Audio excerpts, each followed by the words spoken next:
As many of you already know, GCI and Skyline Attractions recently announced the first ground-up Titan Track hybrid coaster in the United States.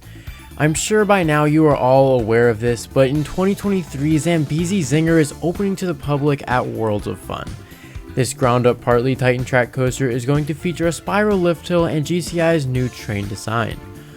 While this coaster may not seem too epic at first, I think it's going to have a giant impact on the coaster industry, in bigger ways than you can probably imagine. So in this video, I'm going to explain exactly why GCI is secretly genius. So let's get started. So right off the bat, I'm pretty sure most of you already know all about Zambezi Zinger, as there is plenty of content about it already on YouTube. So we are not going to focus on the ride itself. Instead, we are going to be talking about why this project is so monumental for the coaster industry. If you look at the coaster industry over the last couple of decades, you'll notice that the wooden coaster is steadily declining in popularity. In fact, when a park announces a new coaster, there's a 95% chance that it's going to be made solely out of steel. In fact, most of Rocky Mountain Construction's entire business is refurbishing old wooden coasters into steel hybrids. So those two factors are pretty dangerous to Great Coasters International, a company whose entire portfolio is filled with wooden coasters.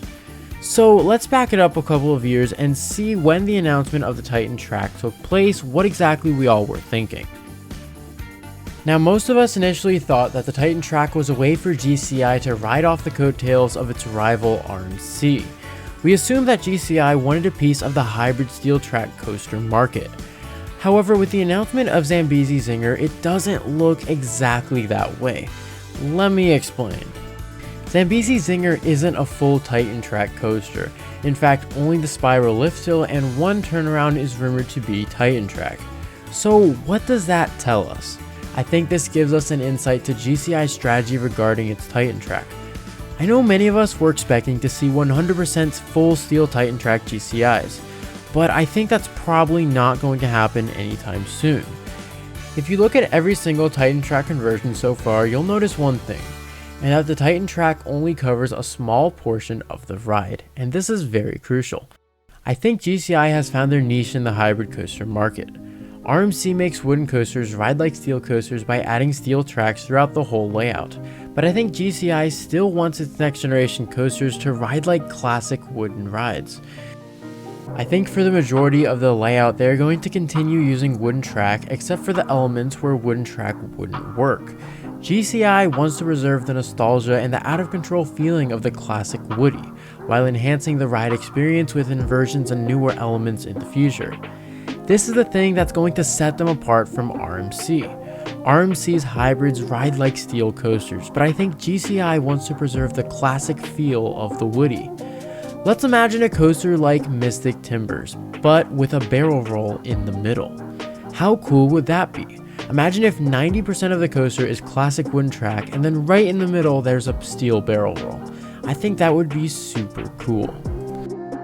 So just as Zambezi Zinger features a crazy spiral lift hill, I think the Titan Track will be used for some crazy things in the coming years.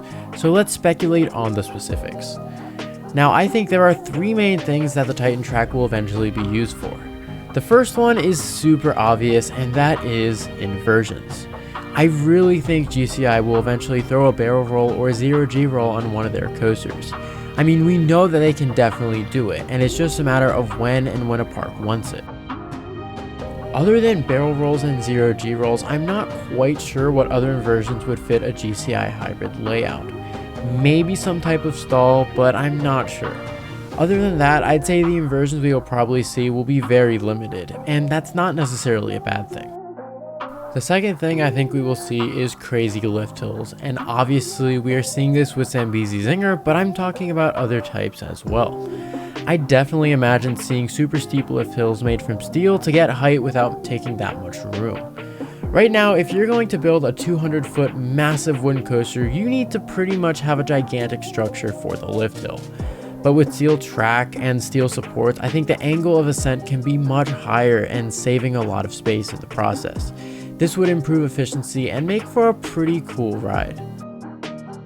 And the final thing I think we will see is them being able to utilize launches on the Titan track. We know that they are definitely able to do that, so it's only a matter of time before it actually happens. Let's think about it. We're going to see a launched Woody eventually. It's extremely marketable, probably not that expensive, and downright super cool. So why wouldn't GCI want to be the first? And I definitely think this will happen sooner than we think, maybe within the next 3, 4, 5, or 6 years. I think a launched wooden coaster is going to be epic, and it is going to happen soon.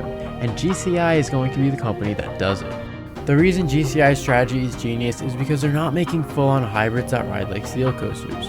They are going to stay different enough from RMC to not only survive but also prosper. I think once the first GCI with an inversion opens up, it's going to be a huge draw that will rival RMC in a way that doesn't make them direct competitors because they are different enough. In theory, a park could have both a GCI Titan track and an RMC hybrid, and they would be different enough to make it work.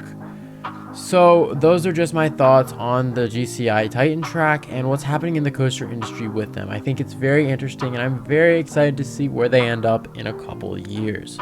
So thank you guys for watching, and don't forget to subscribe if you're not, and also leave your thoughts in the comments below. I read every single comment and love each and every one of them. This is the Coaster Josh, signing out.